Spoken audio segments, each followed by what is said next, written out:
Bonjour à tous. Bonjour à notre superbe panel. Pour parler retraite et dépendance.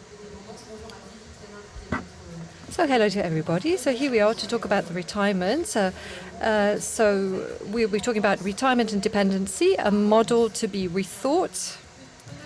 Perhaps a spoiler about the preparation of our debate. When we started to work with Philippe on the theme, he said, "Oh, retirement again. I've been working on retirement for years, and here is the debate back on the table again."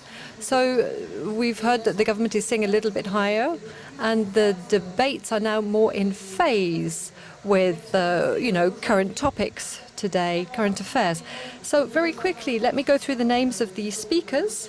They will have the opportunity to explain to you the main points of their argument in just a little while. So next to me, I have Minister Eric Woerth, who's worked a lot on this subject. We have Florence Lussmann, who is in charge of the French Federation of Insurance Companies. And also with us, we have Robert Leblanc, who is at the head of Aon, and Eric Pinon, who leads AFG. And my sparring partner will be Philippe Trainard, who is the coordinator. He's been working on this subject for many, many years. And you will be defining the challenges that we have ahead of us for this general debate, but also generally speaking. Yes, thank you very much, Patricia. So effectively, it's an old debate, but it's forever renewed, this debate, especially with the announcement of the presidential elections. Perhaps a subject that we can all talk about. Can I recommend that you wear your mask?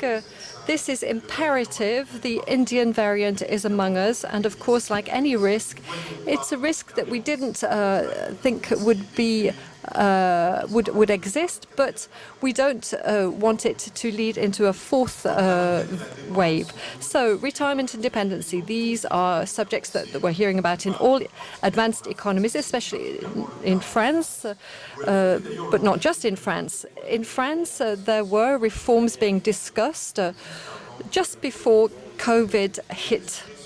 So the two subjects are at once very independent. Why put them together? Well, one might wonder, but they're also very dependent on each other, given that we're talking about the same population for the same period of their life.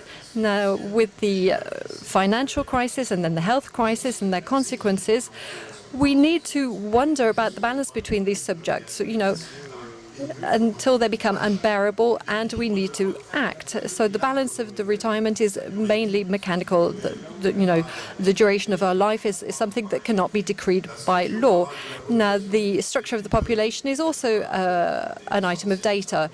And for the next 20 years, we know very well what the population will be in terms of people who are still working and people who are retired. Now, this retirement balance needs to be seen from the point of view of parameters for pensions, what's paid in to pension funds, and the age of retirement. So, of course, it also depends on indebtedness. Now, of course, the diversification of risks to cover this kind of risk, diversification between capitalization and distribution, this needs to be optimal. Or any economist will say this because, you can't put all of your eggs in the same basket. The capitalization part is linked to the market, and the distribution is linked to revenue or income from activity. In this case, distribution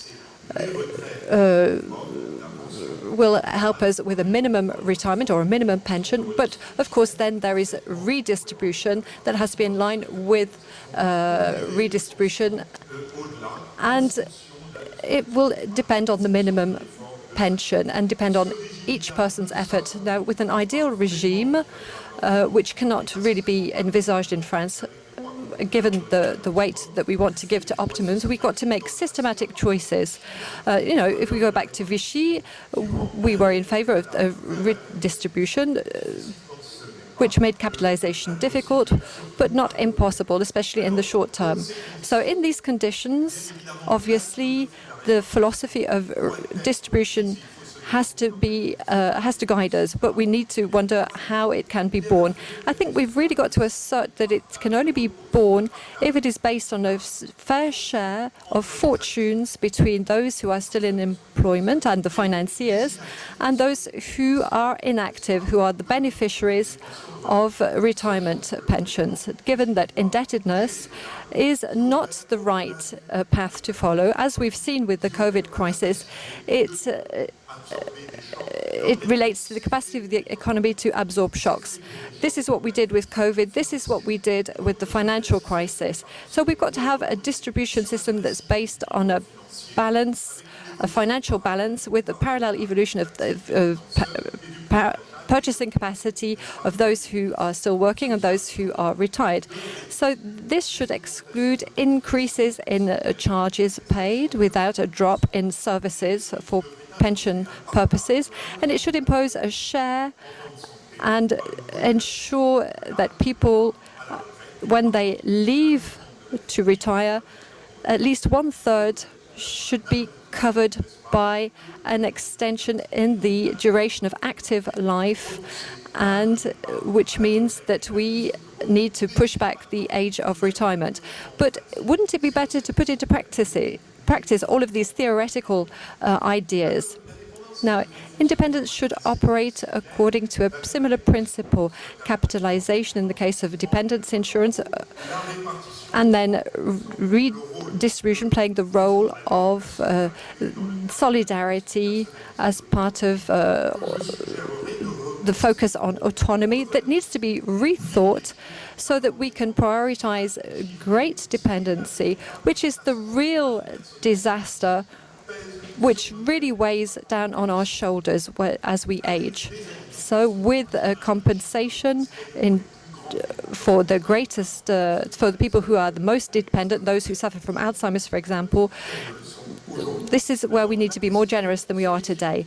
So will it be fair, as we say, to create a fifth branch for the social security that would allow my generation, I'd like to thank you for this, my generation, the baby boom generation, to benefit from dependency coverage without having actually paid for that kind of coverage, and yet being able to benefit from those services? Hopefully for myself this will be possible, but I have to admit that I think it's normal and legitimate to wonder about this last hold-up of the baby boomers before they are buried.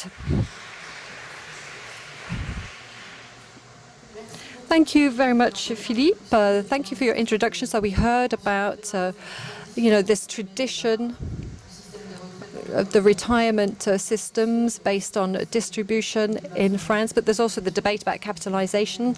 And I think that our first speaker, who is at the head of the French Insurance Federation, will talk to us about dependency as well. Floris Lussmann, you are involved in this debate, and I believe that you have some very concrete proposals to make so that we can move ahead with this subject here at the Rencontre. Yes, absolutely, and hello to everybody. Thank you, Philippe, for introducing so brilliantly this subject.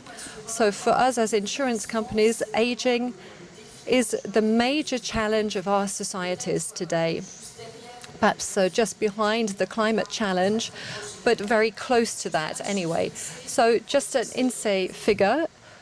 So one French person out of 3 will be over 60 in 2050. What does this mean? It means that there are 2 consequences. There will be an explosion, as you said, Philippe, in terms of number of retirees compared with those in employment, but also the explosion in number of people who will be losing their dependence, people who will have to be accompanied, who will have to be supported on a day-to-day basis, and who will need to be financed in terms of their dependency coverage. So private insurance already constitutes part of the solution. And as you said, I'm going to suggest, and this is the end of what I've got to say, I'm going to suggest a solution so that we can go even further in order to solve these 2 challenges. If I come back to the question of retirement, first of all, let me remind you that life insurance is the favorite placement used by French people. It's one that can be trusted. It's also popular. It represents today 1,500 billion employees, And if everybody saves, a large part of the savings will be used by retirees to compensate their income, which is not high enough for them. And if we look at the life insurance landscape that we have in France, we can note that there have been transformations, deep-reaching transformations over the past few years. These transformations are being confirmed every day. They were confirmed in 2020. These transformations consist in risk-taking. Yes, I dare to say the word, dear Eric. So there are increasing risks being taken by our citizens. They're excellent financiers. In May, for example, the payments made into life insurance accounts were invested. So 40% were invested as account units. What does that mean, 40% in terms of units? That means that over 80% of these accounts are invested in companies. And if I were to talk about the retirement savings plan that is seeing an awful lot of success among our customers, it would be even more than 83%. So you can see that the French prefer life insurance schemes, and that's a great opportunity for our economy. Now, let's go back to loss of autonomy. Insurance companies are already part of the solution, and I'm not sure that we are all aware of that. Why are we part of the solution already today? Well, in two areas, prevention and our dependency contracts, because we have over 7 million French people who are covered individually by dependency contracts. Now, prevention, you might say, well, what do you mean? Well, quite simply, via additional health insurance contracts that cover 96% of our citizens. They make it possible to fight against people giving up the idea of having healthcare in very important areas such as, eyes, teeth, and also hearing aids. I'm very lucky to have led the Alzheimer's plan for 5 years, so I can provide you with some very concrete examples. When it comes to becoming dependent, there are different factors, and one of them is a lack of proper dental care. If you haven't looked after your teeth, you're going to have false teeth, and it means that you will have to eat soup. It means that you will lose your fat volume, which means that you will become increasingly dependent because you will not be strong enough. So it's by caring for your teeth over the course of your life that you can prevent this kind of risk from occurring. Here's a second example, a cognitive example this time, and that is the loss of hearing. To continue to get your neuronal connections to work, it's very good to have a social network, to have a social life. But to be able to do that, you need to be able to hear. So if you don't have a hearing aid, you cut yourself off from the world. You're not using those connections anymore, and your cognitive capacity declines even faster than if you had been using a hearing aid. So you can see that these simple considerations, and I could add many, are financed directly and sometimes almost only by additional health insurance contracts. And so we're very much active when it comes to prevention. Now, of course, we've got our dependency contracts, as I mentioned, 7.6 million people today. So individually, people have decided to get coverage for this risk of dependency, so that when we reach a state where we need the assistance of a third party for day-to-day actions, so dependency that is very heavy going. 7.5 million people, that's not enough. What about the other people? Insurance companies like us, with our 32,000 people assigned every day, we are very close to the insurees. We are very close to the citizens. We know what their concerns are. We know that they're worried for themselves, for their elders as well. And this is why we decided with the FNMF to imagine a solution a much more ambitious solution than these individual dependency contracts. Now, this solution, I'm going to present it to you now. It consists in incorporating systematically in additional health insurance contracts a dependency guarantee. Why? Well, because you're pooling together different payments with a risk that doesn't affect everybody. Not everybody ends up as highly dependent in the older years. So 96% of people have additional health insurance. This means that at a very low sum, it's possible to cover the entire population. Now, the great advantage of this solution, which covers, most of our citizens, is something that can be discovered tomorrow morning. It's based on inclusion. It's based on distribution. This comes back to what Philippe was saying. So once the law will be voted on, then we will be able to offer this dependency guarantee to anybody who is becoming dependent and highly dependent. So this solution doesn't require any burden on future generations. It doesn't use public money. So it's compulsory, it's obligatory. So it's a system that is efficient, that works, and a system that's balanced. Florence, I need to cut you off there. You've already told us many things, but perhaps our panel can react to that. So I've noted, a dependency guarantee that is included. Sorry, yes, I made a mistake there. So this is what happens at television. It will be included in the additional health insurance contract. So our speakers and the public will have something to say about that. So let's continue with the debate, the main ideas that you want to talk about. And let's move on to former Minister Eric Woerth. You worked a lot on these subjects. You're an MP, you're at the head of the Finance Commission. Would you like to react to what Florence has just said? We would like to hear what you have to say, definitely. Why is our debate a hot topic today? Well, yes, let me just say 2 or 3 things, and I'll come back to what Florence Lussmann has said. First of all, there are sexier subjects, so especially in the middle of the summer. But anyway, yes, we're talking about a subject. It's not just a French subject. There's a fly buzzing around me. Anyway, so retirement and dependency are linked. And, and they're linked to age, aren't they? Well, not just to age. On one hand, retirement, it's not just a question of financing, it's something else. It's financing, obviously, but it's also something else. It's life after work, it's social usefulness, it's all of these things. And dependency, it's a question of financing first and foremost, but it's also a question of dignity. When you finance, you can finish your life in a much more dignified manner than if you haven't been able to finance something. So the 2 subjects today are in the media, because we've been talking about a retirement reform in the future. Just a few words about retirement, and then I'll move on to dependency. So coming back to retirement,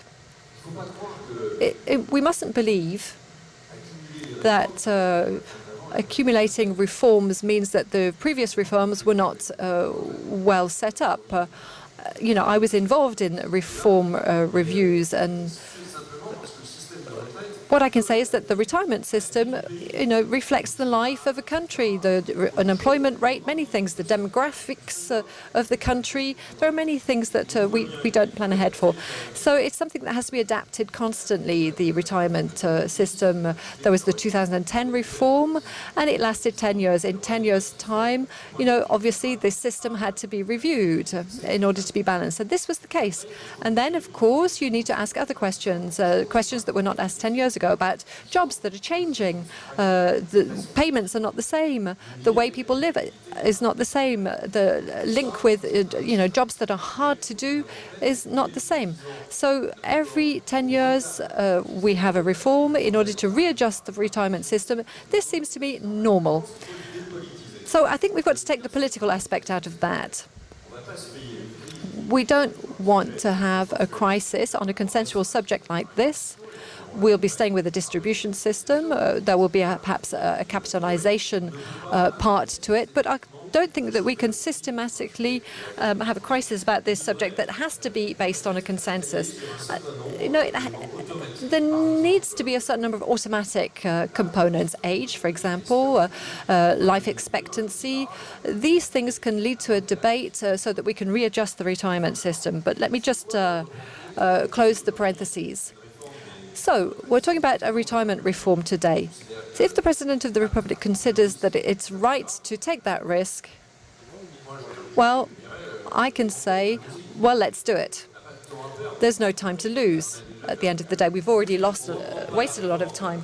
We can't, the reform of 2020 was difficult to understand. Systematic, based on parameters, it doesn't mean anything. It's the subject of a conference. People are wondering about parameters. What age will I be when I can retire? That's important. What will be my retirement level? How much pension will I get? It's these subjects that are important. And the retirement system, is it unfair? No, it's not unfair. No, it's not unfair. There are many criteria based on equality in this system. Can we go more? Can we go further? Yes, there are special regimes, special schemes. We can increase, we can look at jobs that are difficult and the retirement age for those jobs. So I don't know whether the President of the Republic will do all of this, but I will be doing it because I don't know whether it's simpler, but I think it's something that has to be done. It's like a pistol, it's like a Russian roulette. I'm in the right position to know this. Perhaps, coming back to dependency now, 1.4 in terms of GDP, depending on how you calculate it. So it's 10 times less than retirement. Now, obviously, it's 5, 6, 7%. It depends, 15% of people concerned, people over the age of 70 who will be highly dependent in the future. So it's not the same logic. It's a financing problem. The fifth branch was created. When you create a branch, well, before we created it with one's own financing, what's inside this fifth branch? Well, you've got credit provided by the Caisse Nationale de l'Autonomie in France, about 30 billion euros. No, France already invests 30 billion euros, therefore. Nobody today has been left to one side because they weren't able to finish their life properly. Nobody has been left by the side of the road. There is solidarity that comes into play. So to finance this, we mustn't reform the retirement. If we reform retirement, where the aim is to finance dependency and measures for youth, then that's not the right path to follow. If we reform a retirement system, it's to finance retirement pensions in the future. So the retirement reform is not to finance dependency. It has to be treated differently. So can we use taxes? Can we redeploy within the healthcare system? No. We can't really do that. So the solution, the hybrid solution, is, we've got the solution that we have today. We've got something that exists. We can improve it, where we take into account what remains to be paid. So you've got the healthcare system that covers that for most people. And it's usually the accommodation that remains to be paid. So, of course, we've got to allow French people to be insured. This notion of insurance applies to the public and private sector. It's a risk. I'm not sure whether the baby boomers who haven't paid in will benefit from that. But it's like somebody who's taking out a protection contract for a car. If it's the first kilometer, if it's during the first kilometer that they have an accident, they'll be reimbursed, but they will be reimbursed thanks to others who've paid into the insurance fund, even those who've never had an accident throughout their life. So I believe in that. But if there is an additional payment, which may be obligatory or not, if there's an additional charge to pay, 30 euros, 40 euros, in order to finance an additional guarantee on top of what we have today for dependency purposes, so of course there will be a system based on tax credits. So if there's an obligatory payment, we can't, really increase those. So we can still work on expenditure. Thank you, Eric Woerth. We're now going to go to the other end of our spectrum of speakers and hand over to Robert Leblanc. Hello again, Mr. Leblanc. You are at the head of AON. And you were saying when we were preparing this panel discussion that retirement and dependence are model to be rethought. And you're talking about models in the plural. Yes, thank you. Yes, models to be rethought. Eric Woerth said this. There are two subjects that have to be dealt with separately, even if the two are related to the question of age. So they are two separate subjects that have been dealt with separately up until now. And they are subjects that we still have to deal with. The retirement subject, well, the retirement system has been through many reforms, and there are other reforms that are still necessary. There was an attempt to reform between the yellow vests and COVID, but that reform didn't come to fruition because of the different difficulties. And as for dependency, for 10 years, Jean Hervé, who worked on a dossier 10 years ago, well, it proves that nothing has changed much over the past 10 years. Coming back to retirement, I heard Eric Woerth talking about things that are systematic or based on parameters. These words, systematic, it means about, thinking about the system, rethinking the system. There are things that didn't work, but I think that, this is something that has to be forgotten. We tend to build big cathedrals, and the cathedrals delivered are lovely, but these are technocratic cathedrals, and they are bound to fail. Nobody understands them, even those who try to build them, and especially observers, they don't understand these big technocratic cathedrals.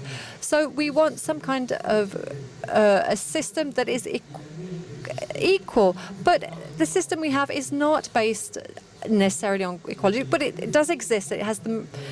It doesn't have the same value for everybody, but this, again, is purely abstract and theoretical. The real subject, and Eric Woerth said this very well, the real subject is based on parameters. How much do I pay? How much do I get when when I will be retired? And at what age do I move from one system to another, to an active system, to a system based on income from a pension fund? So adjustments have to be made. I'm not a politician. I don't know whether it's the right time to make adjustments, but from a technical point of view, it is urgent to do something. And forget about the systemic, forget about the big cathedral. So along the way, there will be changes. Retirement based on capitalisation already exists. This was encouraged with the PER that has been developed, which is a retirement savings plan. This will help to create the solution rather than reform the core of the system. So we need to admit that the system is limited, it is old, but other things are being developed. So capitalisation is absolutely necessary. I was hearing as well, Mr. Florence Lucemin was saying that people don't have pension funds, they have insurance contracts. So there are things moving ahead, and with respect to individual insurance, we don't need to send people towards account units, whereas in pension funds we can invest and at much longer terms, And this is a subject that everybody in France is sensitive to, and that is economic sovereignty. And we don't have enough capital, so we need more capitalization. So there we are, just in a few words. These are my thoughts. They're rather superficial with respect to retirement, but I am very much attached to them. So I think I've got 1 minute and a half now. Yes, but we will continue to discuss together. So coming back to dependence, just a few words. So it works today. We don't leave people on the roadside. Of course, we need to improve the financing. But again, I don't believe in a big reform, big solution that's going to solve everything in one go and will be imposed everywhere. I think there are ideas that can be explored. We've heard from Florence Lustmann something, a dependency guarantee included as part of the additional health insurance contract.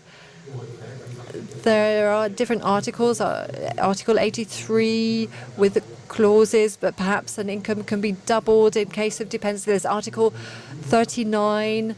It's a new article that also looks into this kind of mechanism.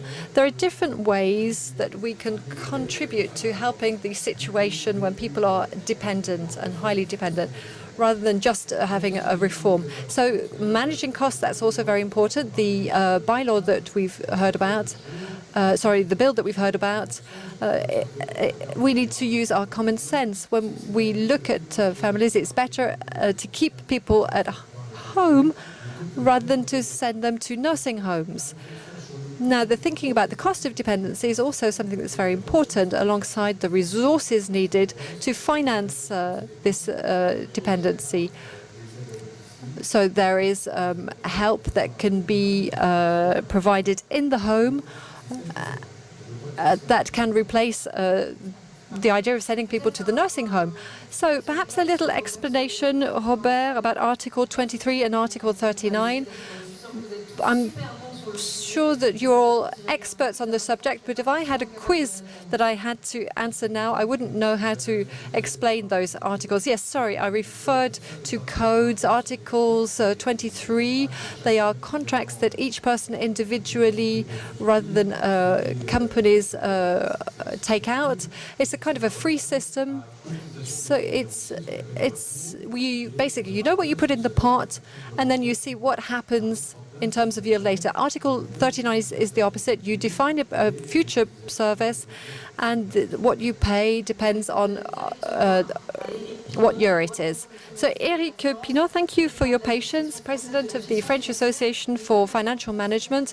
When we met up to prepare this debate, you were saying that for you, education on asset management is something that's important. You know, we already have retirement based on capitalization, but you have to know about this. It has to be accessible. You're saying that we can be more transparent, to have more education on this subject. Yes, hello everybody, and thank you very much. Yes, so I've understood Philippe's hopes. He wants to be able to be paid without having to pay. So I've heard Florence's proposals, and Eric Wirth's past, the projects that have changed, and what Robert has just said. I think what's important in the title, and perhaps I would like to make the same association, everybody said it, retirement and dependency. Dependency is just one element, one part of some retirees' lives. You know, there are some serious cases, even if they are minor. But, you know, just to remind you, at the end of the 50s, when the retirement system based on distribution was set up, the idea was very simple. There were 7 people paying for one retiree.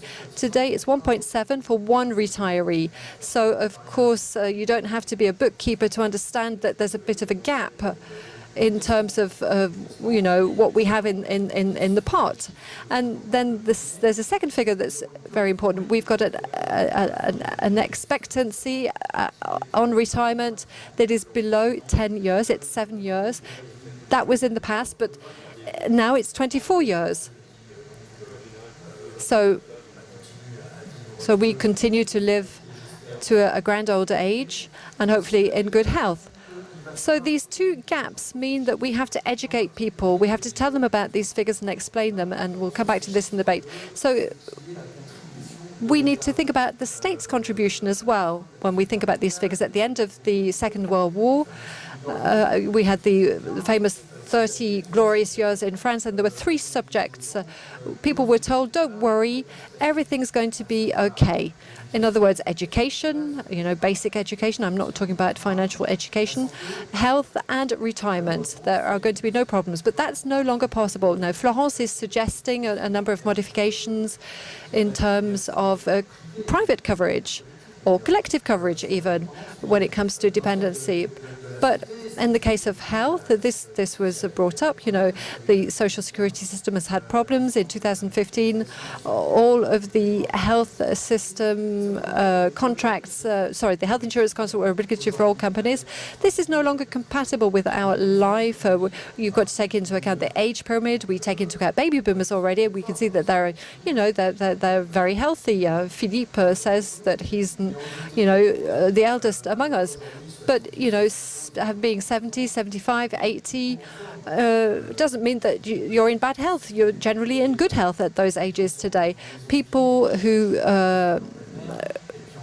go to visit their aging parents in nursing homes often can't find them because they're dancing in the middle of the living room of the nursing home. Anyway, the retirement is a long period. It can no longer be financed by those who work.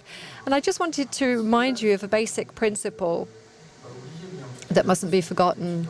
It's always useful to remember this. Distribution is based on payments today that are paid for retirees of today. It's not today's payments that are paid for yourself as a retiree. So effectively, the investment based on capitalisation, those are the payments based on the payments you pay today, and there's an advantage to this, and that is we've got long-term management. This is what Florence was saying. We're in a situation whereby, and she was just mentioning the risk culture. She was doing this for me. I don't like the word risk when it comes to financial management. Getting people to take risks is stressful. People can feel stressed by it because they're not educated. But long-term management is about accepting risk. And as Eric Wirth said, we're talking about things that are uncertain, that we can't control. So, I think we've got to switch progressively towards an economy that's based on the long term, little by little. The pension savings plan is one example, and there are other examples. I think between 10 and 12 years, we usually have a life insurance for 10 to 12 years. So we're talking about long-term assets that need to be managed. So this is important for savers because they don't need to use that money straight away. I'm giving you the main figures. In France, we have a distribution of assets which is based on debt or interest rates. 72% of assets, French people's assets, and this concerns the oversaving that we've done during the COVID crisis, is invested or non-invested. You can have different saving schemes, and there are different mechanisms that are at play. The Euro Fund has its worth, as do others. So 28% are based on debt, and 72% is based on investment. So we're going to be able to talk about this. We have to educate. What do we mean by this? We have to reassure people. We have to be able to tell them that the professionals that we are in terms of management that are behind the people that you use to invest your money, bankers, insurance companies, including additional health coverage companies. These are investments that we will be following in the long term because your interests are at heart, are important for us. We've been talking about the recovery plan at the moment. We've got the subject of how to finance companies. And all of this will allow for transformations. And hopefully we'll move towards management based on risks Florence is here, so I'd like to just dig her a little bit. Long-term risk management, when it's long-term, it's not a risk. So let's transform savings. Let's transform people's trust. And thanks to this, and I'll finish with the title, the model will be rethought, and it will be rethought. And this is what the former minister said. It will be rethought not for the next 10 years, perhaps for the next 20 or 30 years, and it will be for the benefit of everybody. Thank you very much. That's a lot of food for discussion. We still have time. I'd like to ask all four of you, just to launch the discussion, a question which may seem fairly basic, focusing on what the pandemic has shown with the virus that swept through nursing homes.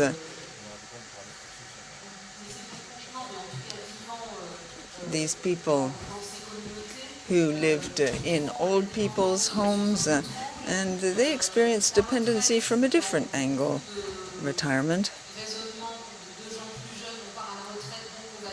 In the minds of the younger people, well, they realize they'll get older and they may end up becoming dependent too.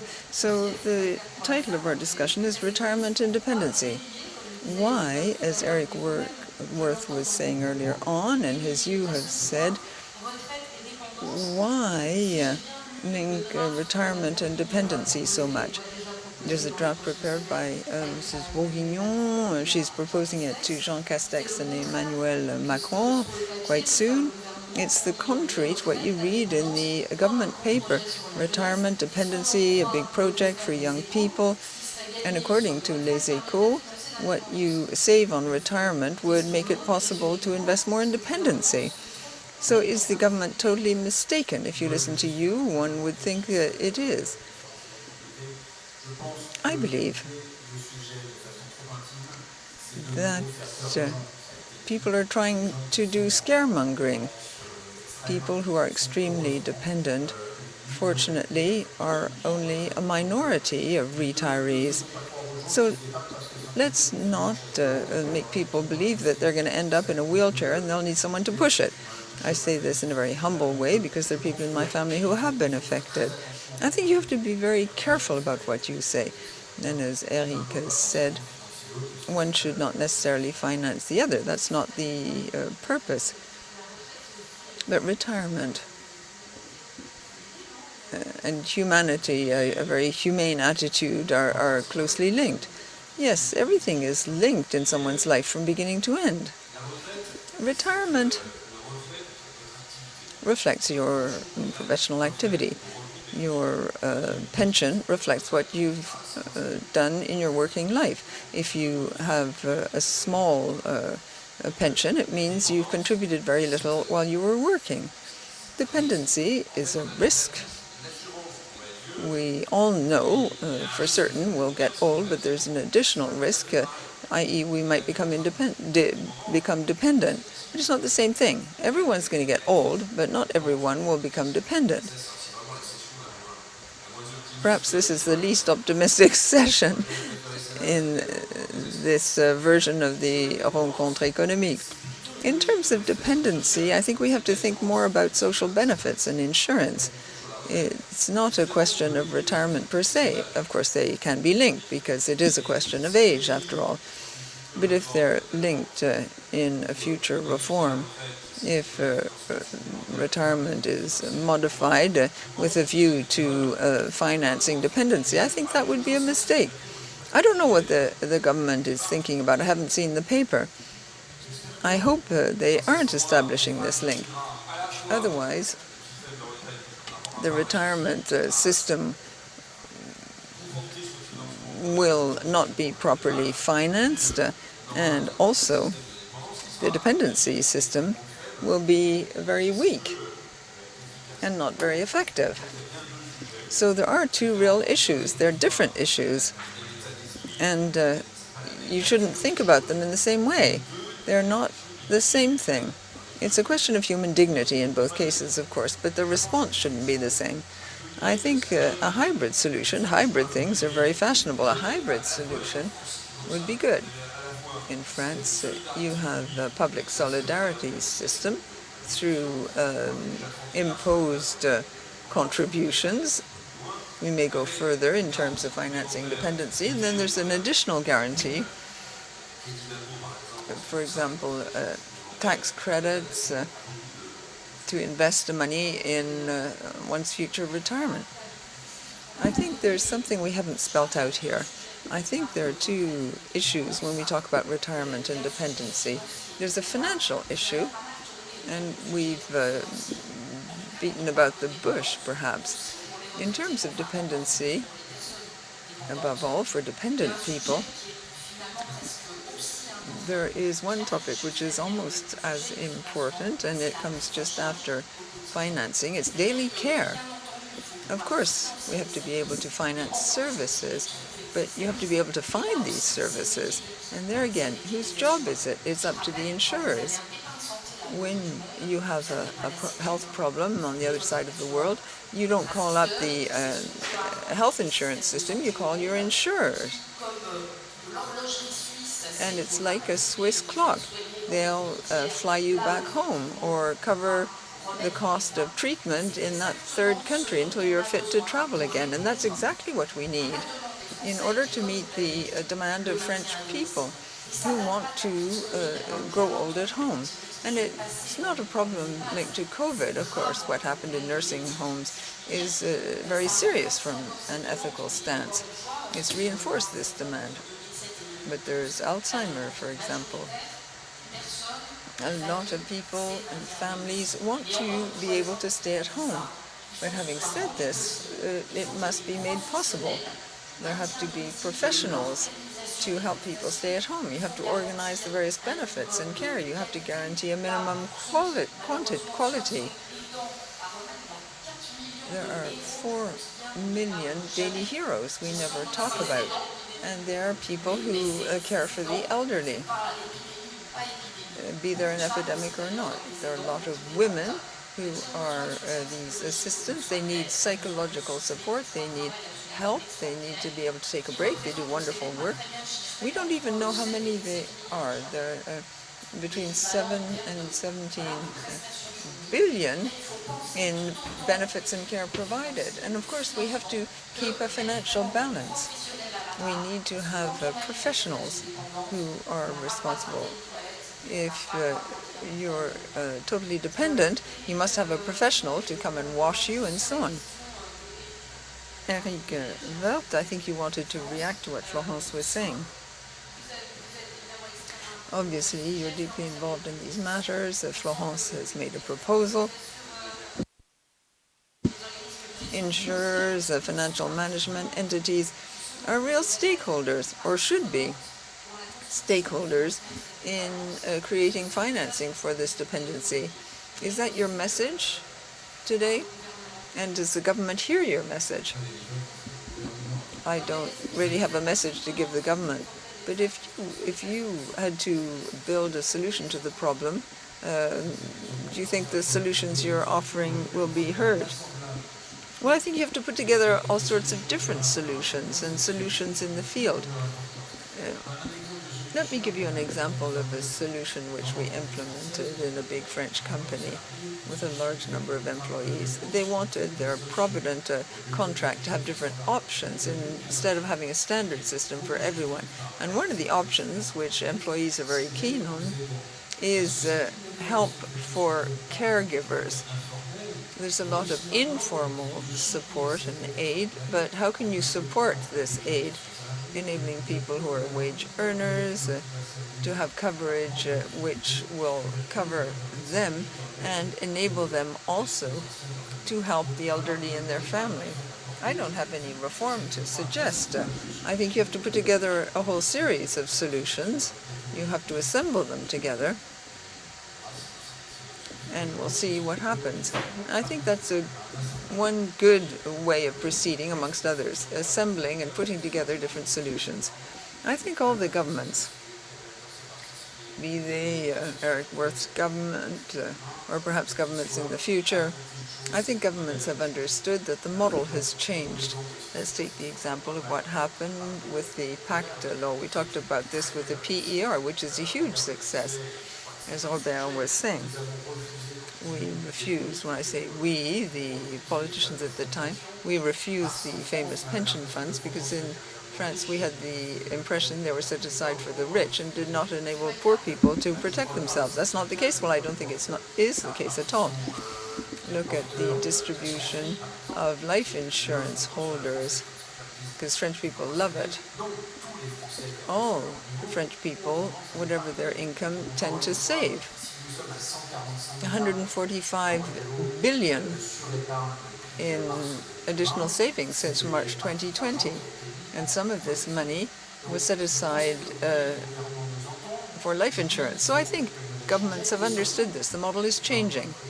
And above all, I'm like Robert, I don't do politics, but I think they are listening to our message because they know that we're here to defend the interests of French people and indirectly their voters.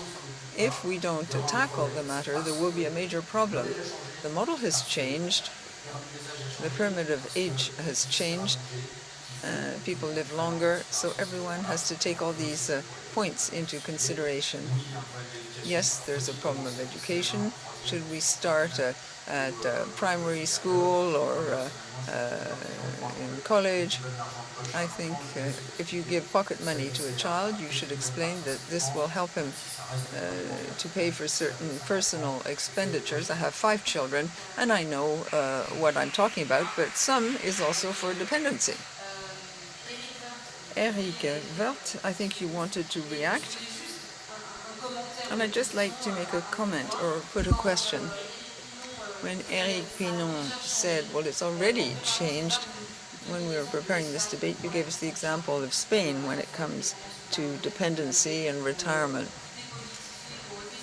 This taboo was raised. There's a French taboo, which is redistribution, justice, equality, bringing in private entities. That seems far more complicated. Yes, it's very symbolical. Insurance must take account of all this. Of course, people say we are privatizing the social security system. That's not true. Some people say this is crazy. It's the end of the French social model. It's the beginning of a social jungle, but that's just a caricature. It's an oversimplification. But things are changing. For the past couple of years, we have been turning more towards capitalization. But people don't dare to say that. Well, yes and no. The level of social care is very high in France compared with other countries, whether you measure it in terms of health or something else. We have a social model which has kept pace with society. That's of fundamental importance. You have to be capable of paying it, however. Otherwise, it's unfair on the up-and-coming generations. I just want to say a few words about what you have to pay for out of your pocket. Of course, you have the cost of a nursing home. Most of the cost is actually health care. But what about keeping people at home? You keep them at home as long as possible. You probably have some personal experience with this. Everyone wants to stay at home rather than going to an old people's home, even if it's well managed. But at home, there you have the cost of helpers who come home. And that's not really taken into account. The crisis has shown something. You have good jobs, and good jobs, that means a job which is really useful socially. It calls for certain skills, but also is remunerated in terms of the social usefulness. That's not the case now.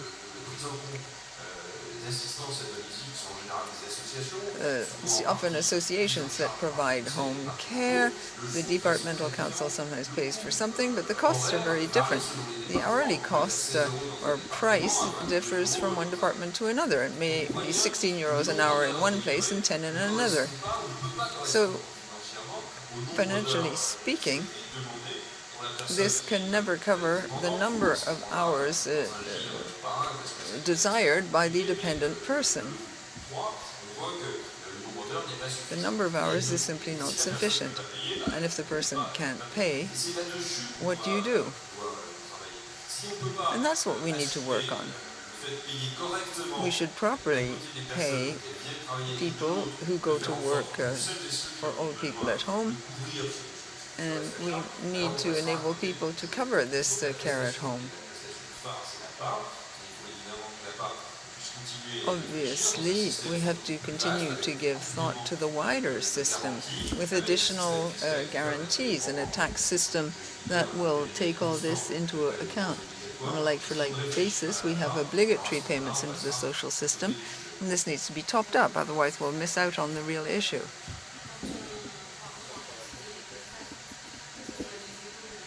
In Les Echos and Le Parisien, for example, when you read the analyses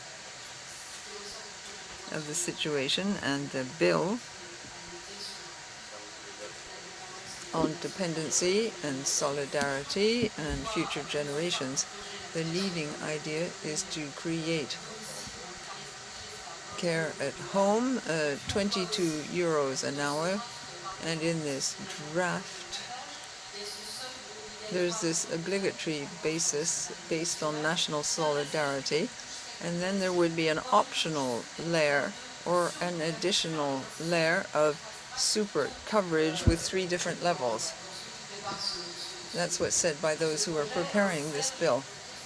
The system would look like health insurance. Do you think that's good, or do you think it's terrible? I'm like Eric Welta. I read the newspaper like many other people do, and I don't know whether the press is reliable in terms of what will actually be tabled. We try to do our work well. Well, what's really positive is that, once again, the topic has been placed on the table because it's very important for a large majority of citizens in the country. I agree with our minister. If we have to take decisions on the balancing out of our retirement systems, we could hardly imagine saving on retirement, because that would be a problem in terms of dependency. You're talking about a system with 2 or 3 different stages or levels. Why not? This is the spirit in which we will try to move. There should be a special addition to the overall dependency contract.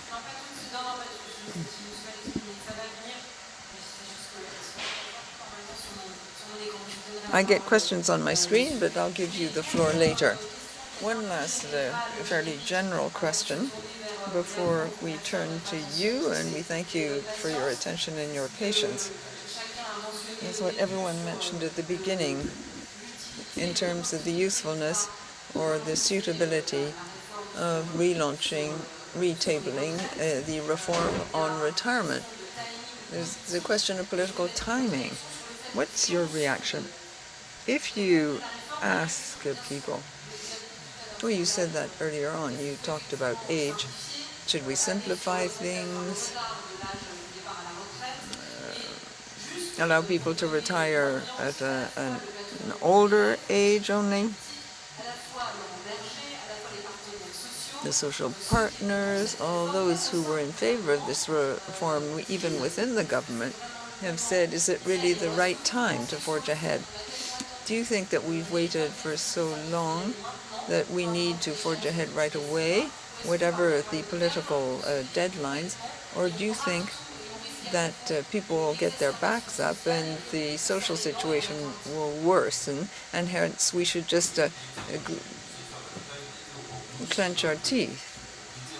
Well, I think the idea currently is to stabilize the situation and try and solve the COVID and the variant problem. Of course, France has to be helped in the sense of working towards a quieter, more quiescent situation. I don't know. I'm not against making the most of the economic recovery to make the retirement scheme more effective. Measures could indeed be taken. But this could be quite dangerous, and of course it's very complex to take decisions in this area. I understand that. But you have to take account of the interests of the population at large. Of course, we're not going to get rid of the entire retirement system, lock, stock, and barrel. That would be rather stupid. But we want to ensure that the system can continue to exist, and I think we should depoliticize things. We need to find automatic criteria which would guide and run the system, so the French people could then agree on some simple principles, which at the same time would be very fair. Well, if we don't explain things, it won't work. The system cannot continue as it is. It has to be changed. Is it today or tomorrow? I don't know. Efforts were made 10 years ago, but the coffers are nearly empty, as shown in the figures I gave you. So things have to be changed. People have to be made responsible, and everyone needs to understand that. And if we are to take care of everyone, we'll no doubt have to change the system. Thank you. Philip, sorry. You may have wanted to ask questions, but I think it's time to round up.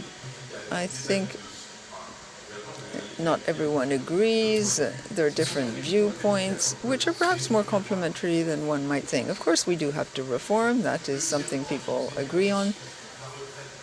Retirement is not just a financial issue. It's not just a political issue. I think that's basically what everyone has been saying. Dependency is more of a financial problem. And of course, you have to build up a system and the right solutions in the field. Basically, you've all been saying that the state can't reform things single-handed. There are a lot of things that exist that could facilitate the reform of retirement and dependency. Insurance, for example, is there. There are products which are very worthwhile, and perhaps they could also do more to assist with retirement. Dependency, likewise. A solution has been tabled, which is very worthwhile, and that avoids the problem I mentioned. That is ripping off the baby boomers. Retirees should pay from day one, and then the redistribution system might function a little bit better, and it could be modulated as time goes on. And then people talked about financial education. Let me raise 2 points. I think it's very important to do that. There are any number of solutions out there. Economically speaking, one can optimize. Second, don't talk about capitalization, pension funds, and then something totally different. Normally, the duration of your binding agreement is open-ended. In the after-war period, shares were more risky in the short term than in the long term, and the opposite for bonds. But nobody knows whether that will remain the case in the future. I was about to say that we have to stop here, but your guests are here, and if you want to talk with them, that's the underlying principle of this meeting, you can do so. No, I'm sorry. The meeting is now over. Sorry to be so unpleasant. Thank you very much to everybody.